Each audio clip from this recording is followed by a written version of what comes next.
যুক্তরাষ্ট্রে নির্বিচারে গুলি চালালো বন্দুকধারীরা, নিহত 4। যুক্তরাষ্ট্রের আলাবামা অঙ্গরাজ্যের বার্মিংহামে বন্দুক হামলার ঘটনা ঘটেছে।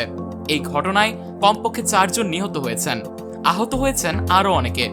বার্মিংহাম পুলিশ কর্মকর্তা টোরমেন ফিটজেরাল্ড বলেছেন, স্থানীয় সময় শনিবার গভীর রাতে শহরের 5 সাউথ পয়েন্টে সাউথ এলাকার ম্যাগনোলিয়া এভিনিউতে একাধিক বন্দুকধারী এসে নির্বিচারে গুলিবর্ষণ শুরু করে। পুলিশ ঘটনাস্থলে 2 পুরুষ ও 1 জন নারীর মরদেহ উদ্ধার করে এবং অপর ব্যক্তি হাসপাতালে মারা যান বলেও জানান তিনি। ফিটজেরাল্ড আরও বলেছেন, বন্দুকধারীরা হতাহত ব্যক্তিদের কাছে হেঁটে গিয়েছিল নাকি গাড়ি চালিয়ে গিয়েছিল তা গোয়েন্দারা তদন্ত করছে।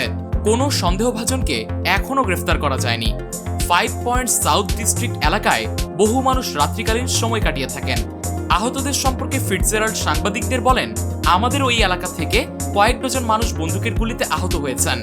আমাকে বলা হয়েছে, বন্দুকের গুলিতে আহতদের মধ্যে অন্তত 4 জনের অবস্থা আশঙ্কাজনক। আর্কাইভ অনুসারে এই বছর এ পর্যন্ত মার্কিন যুক্তরাষ্ট্রে 400টিরও বেশি গণগোলাগুলির ঘটনা ঘটেছে। যে গোলাগুলিতে 4 বা তার অধিক ব্যক্তি হতাহত হয় তাকে গণগোলাগুলি হিসেবে চিহ্নিত করা হয়েছে।